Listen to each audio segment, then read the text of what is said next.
이 시간에 우리가 함께 살펴보기를 원하는 말씀은 히브리서 9장 15절 말씀입니다. 신약성경 361페이지에 있는 히브리서 9장 15절 한 절 말씀 저희가 함께 합독하도록 하겠습니다.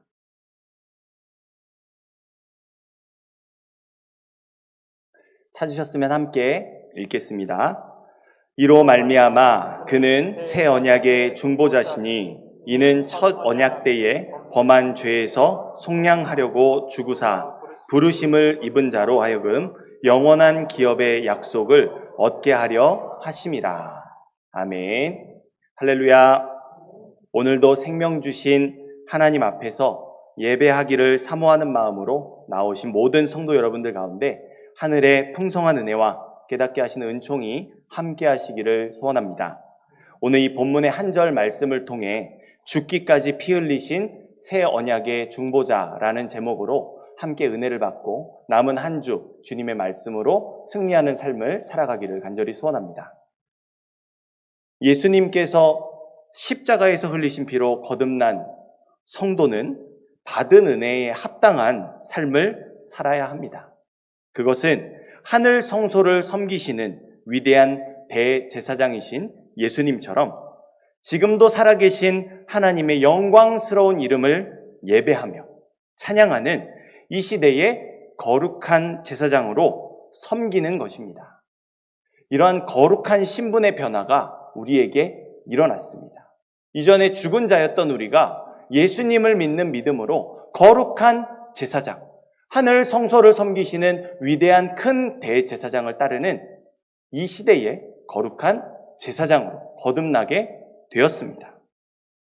특히 우리가 지금 살펴보고 있는 본문 히브리서 9장 말씀은 이 모든 것이 바로 죽기까지 우리를 위해 피를 흘려주신 예수님으로 인한 것임을, 특별히 그 피에 강조점을 두고 있습니다.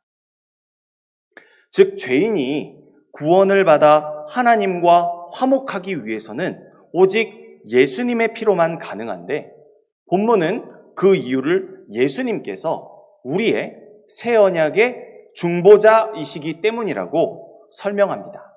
오늘 본문 말씀 한 절의 말씀을 다시 한번 읽어보도록 하겠습니다. 이로 말미암아 그는 새 언약의 중보자시니 이는 첫 언약 때에 범한 죄에서 속량하려고 주구사 부르심을 입은 자로 하여금 영원한 기업의 약속을 얻게 하려 하심이라. 아멘. 중재자라고 말할 수 있는 이 본문의 중보자라는 표현은 서로 다른 두 당사자를 대표하는 사람을 일컫습니다. 그런데 본문에서는 이러한 참 하나님이시며 참 사람이신 두 본성을 가지신 중보자 예수님께서 하나님과 죄인을 중재하기 위해서 먼저 죽으셔야 하셨음을 전합니다. 그렇다면 무엇이 참 하나님이신 예수님께서 육신을 입고 인간의 몸으로 이 세상 가운데 오셔서 죽게 만든 것일까요? 그것은 바로 본문에서 말하는 대로 첫 언약 때에 범한 죄 때문입니다. 예수님께서 죽으셔야만 하셨던 이유는 첫 언약 때 범한 죄 때문입니다. 예수님께서 죽으셔야만 했던 그 첫 언약 때에 범한 죄란 이 우리가 살펴보고 있는 히브리서에서 로마 제국의 핍박을 받아 그들의 종교인 유대교로 돌아가려고 하는 자들, 즉 다시 말해서 유대교의 조상들이 언약에 불순종했던 죄입니다. 우리가 잘 알듯이 그들은 구약시대의 이스라엘 백성들입니다. 그 첫 언약 때에 불순종한 이 죄에 대해서 우리가 조금 살펴보기를 원하는데 바로 그때 하나님은 애굽의 바로왕의 손에서 죽어가던 아브라함과 이삭과 야곱과 요셉의 자손들의 부르짖음을 들으셨습니다. 그리고 이들을 구원하시어 시내산으로 부르시고 율법을 선포하시며 결혼 선언문으로 낭독하셨습니다. 이렇게 이스라엘 백성들을 사랑하는 신부로 맞으신 하나님은 그들과 언약을 맺으셨습니다. 우리 함께 출애굽기 19장 3절에서 8절 말씀 한번 읽어보도록 하겠습니다. 모세가 하나님 앞에 올라가니 여호와께서 산에서 그를 불러 말씀하시되 너는 이같이 야곱의 집에 말하고 이스라엘 자손들에게 말하라. 내가 애굽 사람에게 어떻게 행하였음과 내가 어떻게 독수리 날개로 너를 업어 내게로 인도하였음을 너희가 보았느니라. 세계가 다 내게 속하였나니 너희가 내 말을 잘 듣고 내 언약을 지키면 너희는 모든 민족 중에서 내 소유가 되겠고 너희가 내게 대하여 제사장 나라가 되며 거룩한 백성이 되리라. 너는 이 말을 이스라엘 자손에게 전할지니라. 모세가 내려와서 백성의 장로들을 불러 여호와께서 자기에게 명령하신 그 모든 말씀을 그들 앞에 진술하니 백성이 일제히 응답하여 이르되 여호와께서 명령하신 대로 우리가 다 행하리이다. 모세가 백성의 말을 여호와께 전하매. 아멘.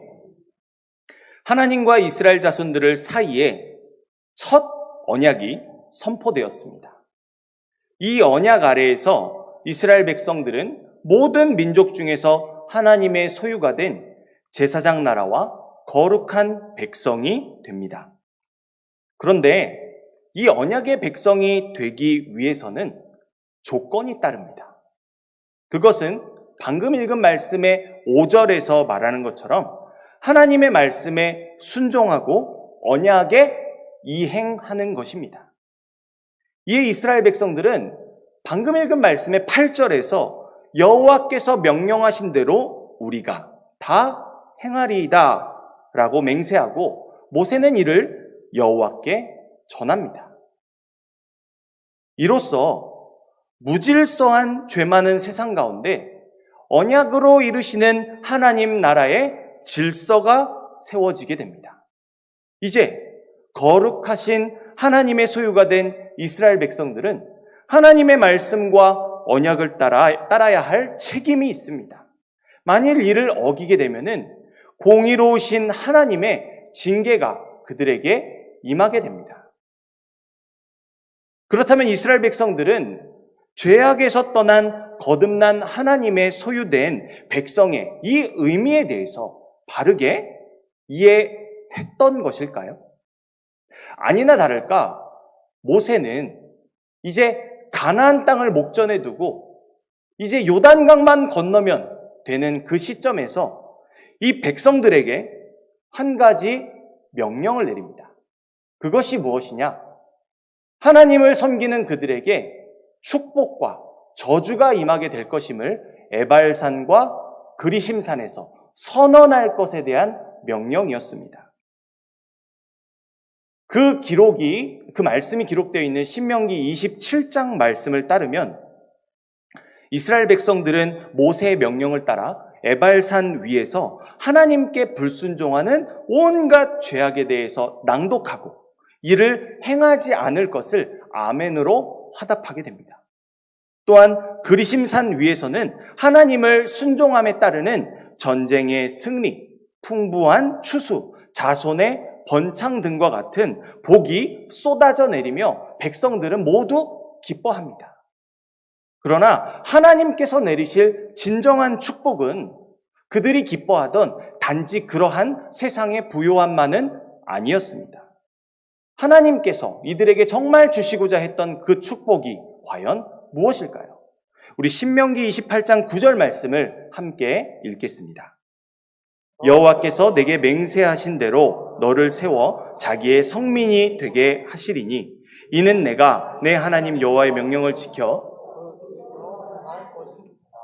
아멘. 이것이 바로 하나님의 소유된 이스라엘 백성들이 이행해야 할 옛 언약의 조건이었습니다. 하나님은 그들이 하나님의 거룩한 백성이 된 것을 너무도 기뻐하셨습니다.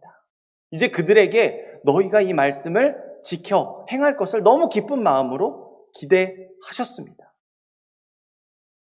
때문에 이스라엘 백성들은 저주에 두려워하고 그들이 받을 복에 기뻐하기 이전에 무엇보다 그들과 언약을 맺으신 하나님을 경외하며 그분께서 자신들을 백성 삼아 주신 것에 감사하는 마음으로 그 모든 말씀을 기쁘게 따라야 했습니다.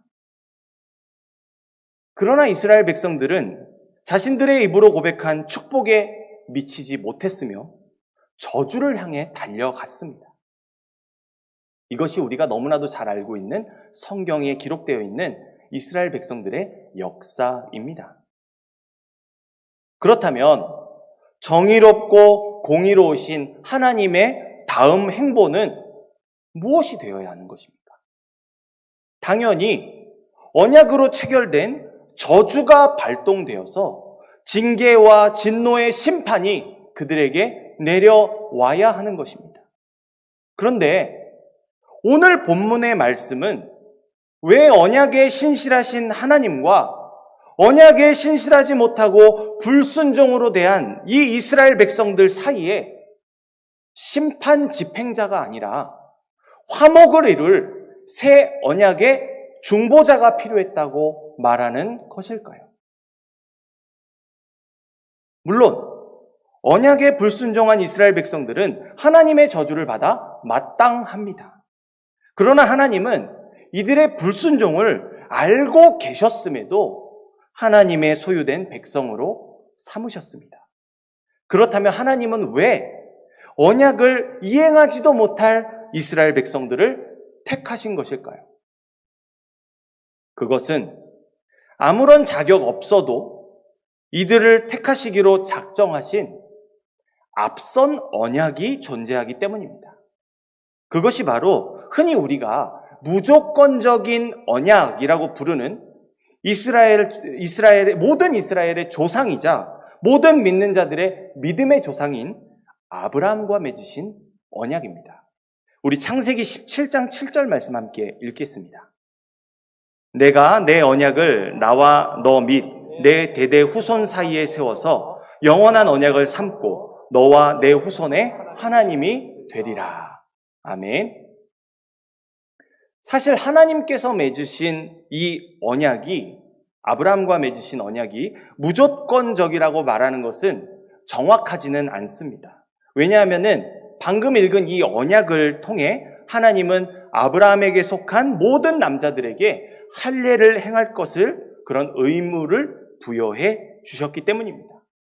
또한 아브라함은 하나님께서 자신을 여러 민족의 아버지인 아브라함으로 세우셔서 그로부터 민족이 나고 왕들이 세워지리라는 약속을 믿을 것이 요구되었습니다. 완전한 무조건적인 언약은 아닌 것입니다. 그리고 이에 아브라함은 아브라함으로 이름을 바꾸어 그의 믿음을 증명했고 그에게 속한 모든 남자들은 할례를 행했습니다. 그럼에도 이 언약이 무조건적인 언약이라고 불리는 이유가 있습니다. 왜냐하면 이 언약에는 언약을 맺으신 하나님의 분명한 말씀은 있지만 내가 만일 이를 행하면 이라 하는 어떠한 조건이 나타나지 않습니다. 언약을 맺을 때에는 반드시 조건이 등장하는데 이상하게도 아브라함과 맺으신 언약에는 조건이 등장하지도 않고 조건을 요구하시지도 않으십니다. 쉽게 말해서 하나님은 아브라함에게 언약을 이행했는지에 대한 아무런 확인 절차도 없이 그냥 언약을 맺으시고 축복을 보장해 주신 것입니다. 심지어 아브라함은 언약의 당사자로서 그는 아무런 약속조차 하나님께 하지 않았습니다. 하나님께서 주셨고 하나님께서 지정하셨고 그는 그에 반응했습니다. 이를 제대로 파악하기 위해서 우리는 하나님께서 처음 아브라함과 맺으신 언약을 이해해야 할 필요가 있습니다. 하나님은 성경에서 언약이라는 표현이 나타나는 두 번의 때를 아브라함과 언약을 맺으셨습니다. 그 한 번이 방금 읽었던 17장에 나와 있는 언약이고, 그보다 더 앞선 언약이 창세기 15장에서 그에게 상속자를 주시고 그의 자손이 하늘의 뭇 별과 같을 것이라고 약속하신 언약이었습니다.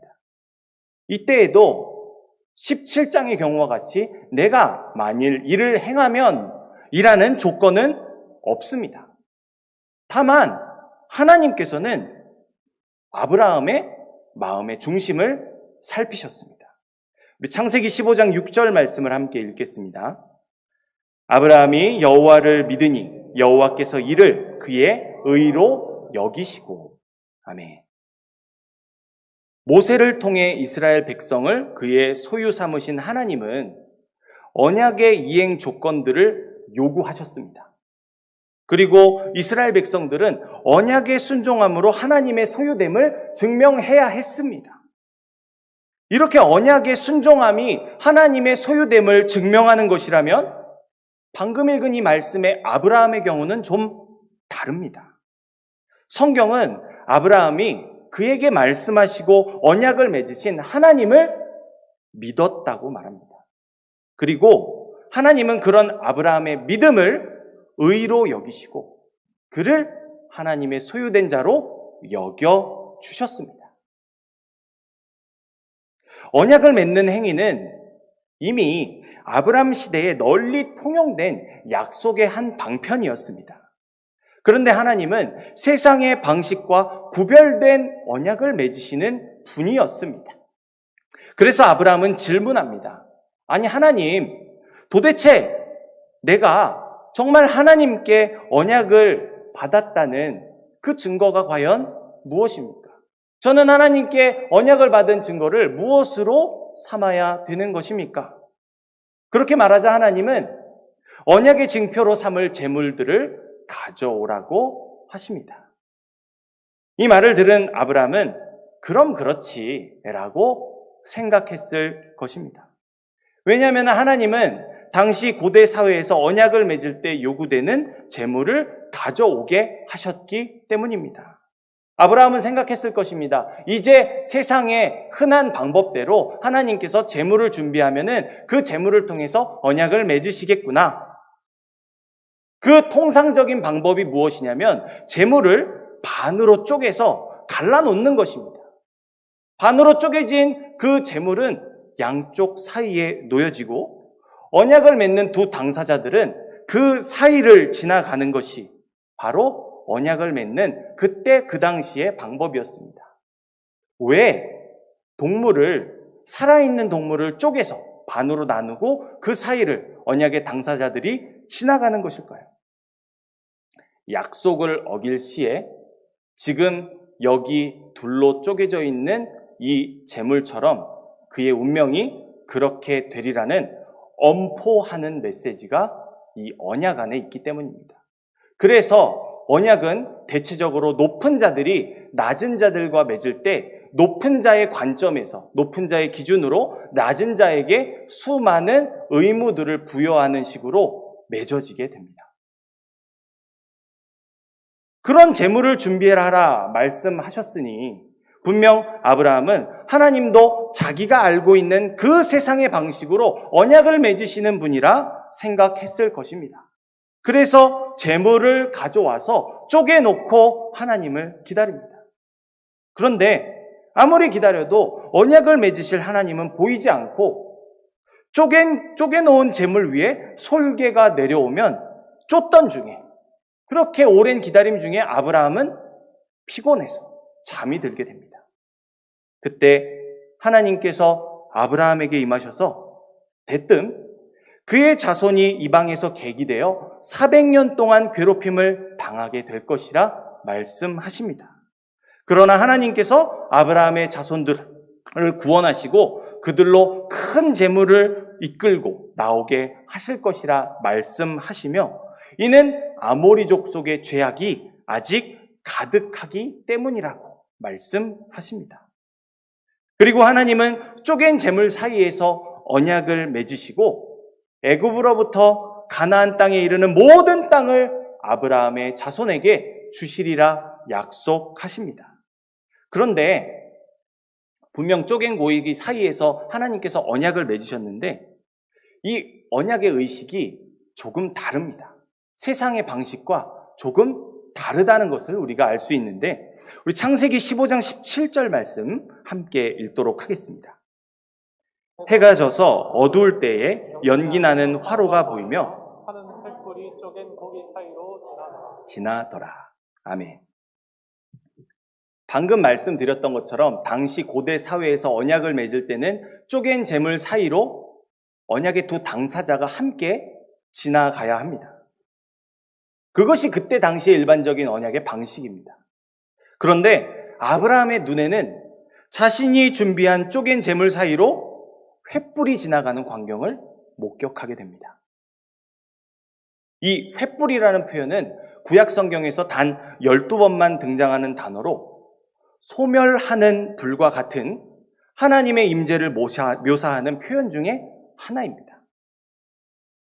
그런데 이 횃불이 지금 아브라함과 언약을 맺을 때 언제 나타났습니까?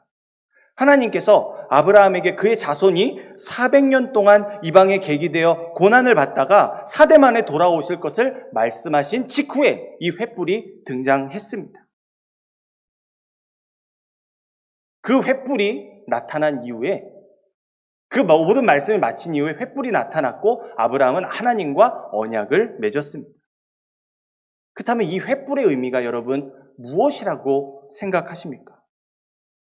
이는 아브라함의 자손을 돌아오게 하시리라 약속하신 하나님께서 친히 횃불이 되어서 고난과 환난, 절망과 고통 속에서도 구원해낼 분이시라는 것입니다.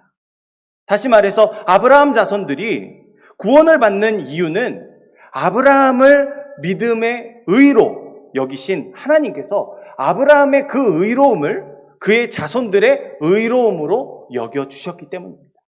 아브라함의 믿음을 의로 여기신 하나님께서 그의 자손들의 의로, 아브라함의 의를 그렇게 덮여주신 것입니다. 우리가 이게 좀 복잡할 수 있는 이 긴 문장을 두 글자로 설명할 수 있는데 우리가 잘 아는 바로 칭의라는 표현이 바로 하나님께서 아브라함에게 행하신 놀라운 은혜였습니다. 이렇게 하나님께 의로 여겨진 믿음의 본을 보인 아브라함과 그의 자손들에게 구원의 횃불이 되어 주시리라 약속하신 하나님이 가장 필요한 순간이 언제일까요? 그들이 심판 앞에 섰을 때입니다. 실제로 하나님은 이스라엘의 멸망을 앞둔 순간에 이사야 선지자를 통해서 아브라함을 아브라함이라 새 이름으로 일컬어 주시고 그의 자손들에게 친히 구원의 횃불이 되어 주시리라 말씀하신 그때 그 언약을 기억하게 해 주십니다. 우리 이사야서 62장 1절에서 5절 말씀 함께 읽겠습니다. 나는 시온의 의가 빛같이 예루살렘의 구원이 횃불같이 나타나도록 시온을 위하여 잠잠하지 아니하며 예루살렘을 위하여 쉬지 아니할 것인즉 이방 나라들이 내 공의를 뭇 왕이 다 내 영광을 볼 것이요 너는 여호와의 입으로 정하실 새 이름으로 일컬음이 될 것이며 또 여호와의 손에 아름다운 관 내 하나님의 손에 왕관이 될 것이라. 다시는 너를 버림받은 자라 부르지 아니하며 다시는 내 땅을 황무지라 부르지 아니하고 오직 너를 헵시바라 하며 내 땅을 뷸라라 하리니 이는 여호와께서 너를 기뻐하실 것이며 내 땅이 결혼한 것처럼 될 것임이라. 마치 청년이 처녀와 결혼함 같이 내 아들들이 너를 취하겠고 신랑이 신부를 기뻐함 같이 내 하나님이 너를 기뻐하시리라. 아멘. 하나님께서 창세기 15장에서 아브라함과 언약을 맺으시며 말씀하신 대로 400년을 이방의 객으로 고통받다가 하나님의 품으로 아브라함의 자손들이 돌아오게 됩니다. 약속하신 말씀대로 언약에 신실하신 하나님은 이들을 구원하시고 모세를 통해 옛 언약을 통해서 나라를 세우셨지만 이들은 하나님의 말씀에 불순종했고 언약을 이행하지 않았습니다. 이러한 이스라엘의 언약에 대한 불순종은 매우 다양하고 반복적으로 일어납니다. 그 중에서도 방금 읽은 이 이사야서의 배경은 구약시대에 가장 절정에 달하며 하나님의 말씀과 언약에 불순종했던 옛 언약의 백성들이 바벨론에 멸망하고 포로로 끌려갈 것이 예언되었던 상황입니다. 때문에 우리는 하나님의 은혜를 먼저 언급하기 이전에 이들이 받아야 할 언약의 불순종한 저주에 대해서 우리는 분명하게 기억해야 할 필요가 있습니다. 바로 여기서 오늘 본문이 말하는 언약의 불순종한 자들을 위한 중보자가 필요한 것입니다. 옛 언약의 백성들은 스스로는 하나님의 말씀과 언약을 지켜낼 수 없는 죄인에 불과합니다. 때문에 죄인과 하나님 사이에 구원을 통해 화목을 이룰 중보자가 없이는 율법의 죄 아래에서 맺어진 언약의 저주와 징벌에서 벗어날 수가 없습니다. 이것이 모든 육신의 죄를 안고 있는 인간의 공통적인 특징입니다. 그런데 문제는 단순히 언약에 불순종한 죄인을 위한 중보자만이 요구되는 것이 아니라는 것입니다. 우리가 이 말씀을 조금 더 깊이 생각해 보면 언약에 불순종한 죄인을 심판하셔야 하는 하나님께도 중보자가 필요합니다. 왜냐하면은 하나님은 언약을 맺으신 하나님을 믿은 아브라함의 그 믿음을 의롭다 여기시고 그에게 뭇 별과 같은 자손을 주시며 기업으로 삼을 땅을 주셨기 때문입니다. 더군다나 하나님은 그들의 구원의 횃불이 되어주실 것을 약속하시며 심지어 쪼갠 고기 사이로 아브라함과 함께 가신 것이 아니라 아브라함이 아니라 하나님 홀로 지나가셨기 때문입니다. 만일 언약에 성실하신 하나님께서 아브라함의 자손들에게 이들이 언약에 불순종했기 때문에 아브라함의 믿음을 의로 여기시고 그들의 의로 여겨주시며 그들을 구원하시겠다 약속하신 이 말씀을 번복하시고 만일에 하나님께서 이들을 심판하시면 어떻게 될까요? 하나님께서 쪼갠 재물과 같이 저주가 하나님에게 임하게 되는 것입니다. 그렇기 때문에 하나님은 아브라함의 자손을 심판하지 않기 위해 모세를 통해서 옛 언약을 맺으신 것입니다.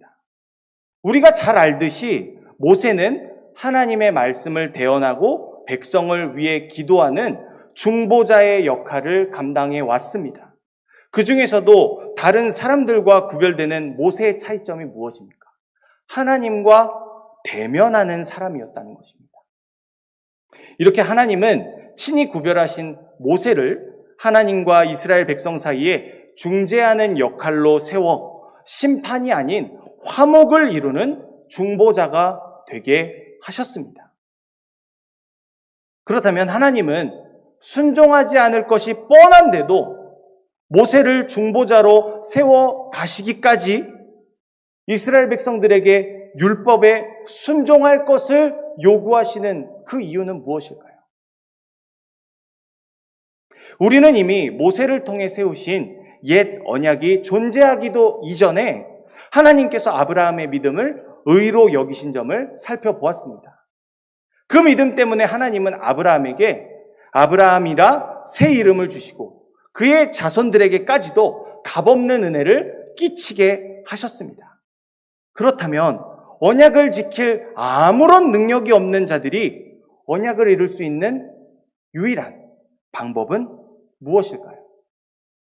바로 이 값을 주고 살 수 없는 값없는 은혜를 끼치게 한 아브라함이 보여주었던 바로 그 믿음입니다.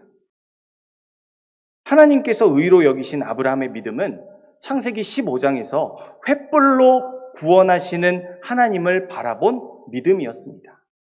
그리고 때가 이르러 그 횃불은 육신을 입어 어두운 세상을 밝히는 세상의 참빛으로 오셔서 값없는 은혜로 우리에게 믿음을 주시는 중보자가 되어 주셨습니다. 그 믿음은 연약하여 자신조차 약속의 땅에 들어갈 수 없었던 불완전한 중보자 모세의 믿음이 아닙니다. 우리에게 주신 그 믿음은 사망에서 생명으로 옮겨주시는 생명의 주관자이신 하나님을 믿는 믿음을 따라서 잠자는 자들의 부활의 첫 열매가 되어주신 바로 예수님의 믿음입니다. 그렇습니다. 하나님은 바로 이 값없는 은혜로만 주어지는 예수님의 믿음을 주시기 위해서 순종하지 못할 언약과 율법 앞에 일부러 우리를 세우신 것입니다. 이러한 하나님의 구원 계획을 설명하는 사도 바울은 오직 값없는 은혜로 주어지는 믿음으로만 구원을 얻게 하기 위해서 심지어 하나님께서 일부러 모든 사람들을 불순종에 가두어 두셨다고 말합니다. 로마서 11장 32절 말씀 함께 읽겠습니다. 하나님이 모든 사람을 순종하지 아니하는 가운데 가두어 두심은 모든 사람에게 긍휼을 베풀려 하심이로다. 아멘. 바로 이 불순종에서 순종에 이르는, 죄인에서 구원을 입는, 믿음으로 의에 이르는 긍휼이 어디에서 베풀어졌습니까?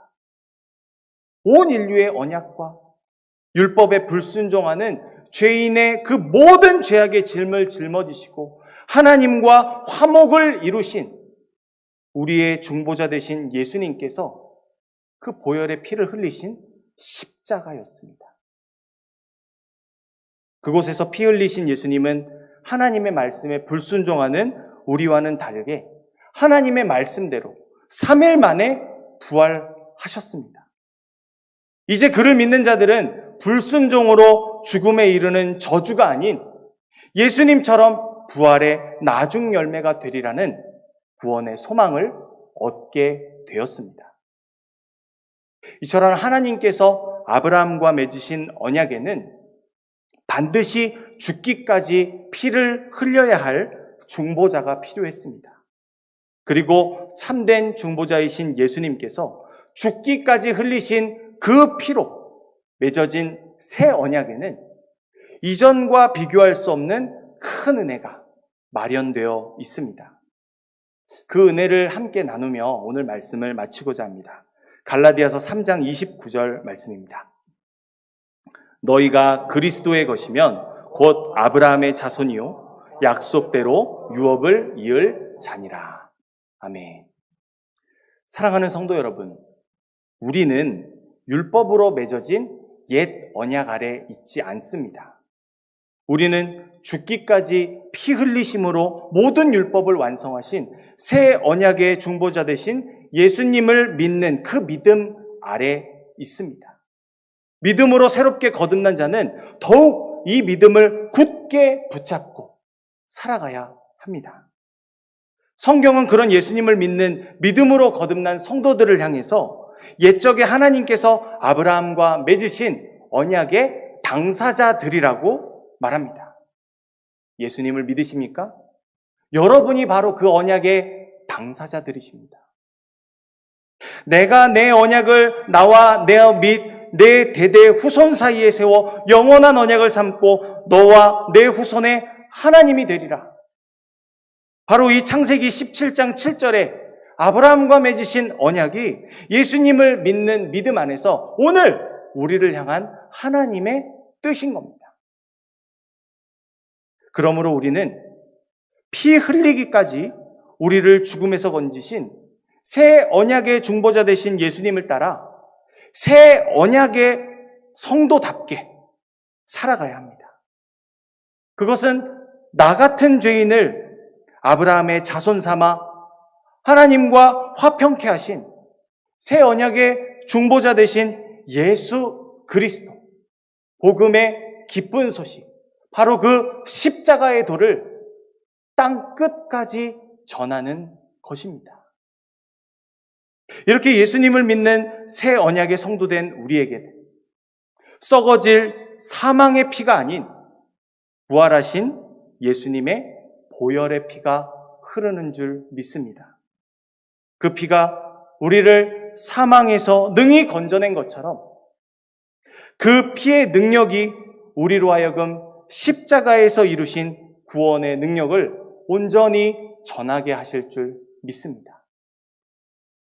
이러한 거룩한 부르심에 더욱 믿음을 굳게 붙잡고 나를 위해 흘리신 보혈의 능력을 힘입어 나를 살린 이 복음을 전하기 위해 살아가시는 모든 성도 여러분들이 되시기를 간절히 소원합니다. 기도하겠습니다. 자비로우신 아버지 하나님, 죽을 수밖에 없는 우리를 살리기 위해 피 흘리시기까지 그 사명을 감당하도록 세움받은 죽기까지 이 하나님의 뜻에 순종하신 새 언약의 중보자 되신 예수님을 우리의 믿음의 주로 구원자로 알게 하시고 예배하게 하시고 그 믿음을 따라 살아가게 하신 이 한량없는 은혜에 영광과 감사와 존귀와 찬양을 드립니다.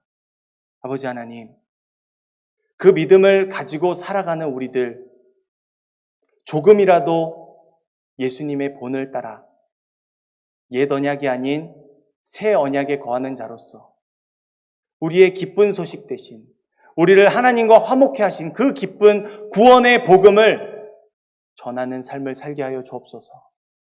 아버지 하나님, 작은 믿음이 아니라 오직 믿음은 하나일진데 그 믿음이 있으면 산이라도 옮길 만할 큰 믿음이라 말씀하셨던 것처럼 아버지 하나님, 이 믿음을 확신하며 신뢰하며 이제는 중보자 되신 그 예수님을 전하는 삶을 살게 하여 주시옵소서. 낮은 곳에서 섬기시며 피 흘리기까지 하나님의 뜻에 순종하신 그 믿음의 본을 이제는 우리가 따르기를 소망합니다. 이를 능히 감당하게 하기 위해서 우리 안에 풍성하게 충만하게 부어주신 성령 하나님을 의지하며 나아가오니 아버지 하나님, 이 말씀 앞에 고개 숙이고 주님의 뜻에 순종하기를 다짐하며 이미도 거듭난 새 언약의 백성들이 주님 앞에 간구하오니 아버지 하나님, 주님의 빛 아래 거하게 하시고 이 믿음으로 주님 앞에 합당한 삶으로 영광 돌리는 삶을 살게 하여 주시옵소서. 감사드리며 살아계신 예수님의 이름으로 기도합니다.